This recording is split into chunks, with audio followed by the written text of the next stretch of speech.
Alors aujourd'hui j'aimerais vous parler d'un sujet qui revient souvent. Je suis en train de regarder un petit peu les questions qui me sont posées et j'ai une personne qui me dit ne rencontrer que des hommes qui ne s'engagent pas. C'est un gros sujet, énorme sujet. Je vois beaucoup de femmes vivre ça. D'ailleurs, j'ai créé un programme autour de ça qui s'appelle Engagement et couple. Si vous voulez avoir plus d'informations, tout est en bas dans le descriptif. Et dans ce programme Engagement et couple, j'accompagne deux types de femmes. J'accompagne la femme qui a peur de s'engager et j'accompagne en même temps la femme qui ne rencontre que des hommes qui ne s'engagent pas. Pourquoi je choisis ces deux types de personnes pour une formation autour de l'engagement dans le couple? Parce qu'en fait, il y en a une qui a des problématiques d'anxieuse, elle veut fusionner, et ce type de personnage est souvent attiré de par ses blessures internes, elle est souvent attirée par des personnages type évitant.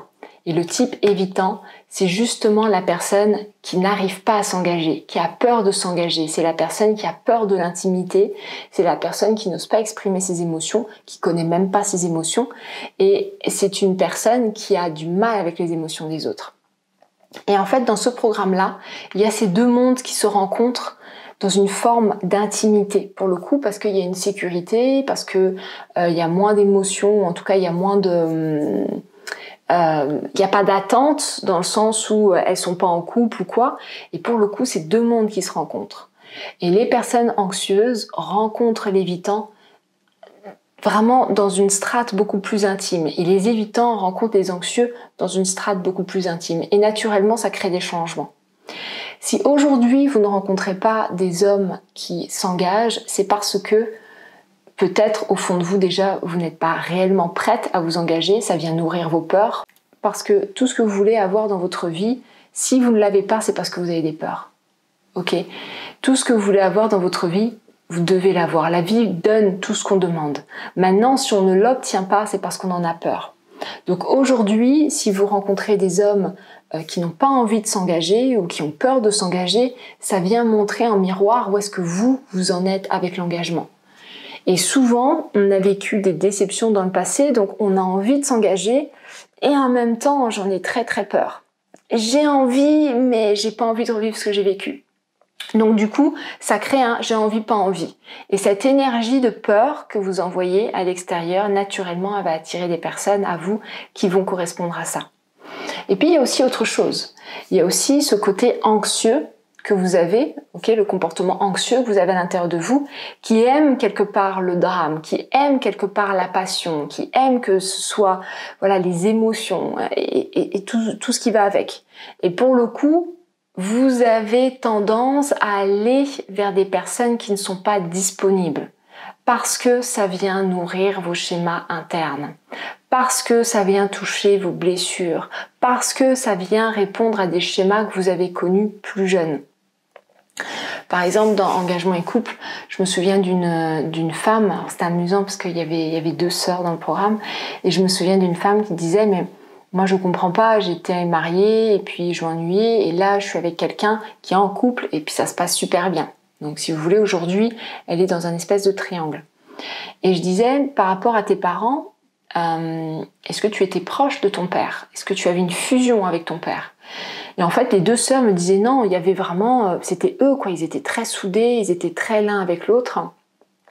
Et la sœur justement qui était dans ce triangle me disait ah moi j'avais quand même un lien particulier avec papa. Et je lui ai dit voilà, papa et maman sont fusionnels, mais moi j'ai un lien particulier à côté. Et aujourd'hui, tu es en train de reproduire de manière très inconsciente ce que tu as vécu dans ton enfance. Un homme marié avec sa femme et toi de côté. Du coup, ça vient nourrir la petite fille à l'intérieur. Donc vous voyez, il y a plein de jeux inconscients comme ça qui se passent où on a besoin de mettre de la lumière, on a besoin de mettre de la conscience de manière à pouvoir passer à autre chose. Et vous aujourd'hui, si vous ne rencontrez pas un homme qui est prêt à s'engager, c'est parce que vous n'êtes pas prête ou c'est parce que ça nourrit des schémas d'enfance. Inconsciemment, vous êtes en train de créer des événements qui sont en lien avec vos croyances et qui sont en lien avec vos besoins inconscients. En changeant vos besoins inconscients, en mettant de la lumière et en changeant vos besoins inconscients, naturellement, tout va s'ouvrir à vous.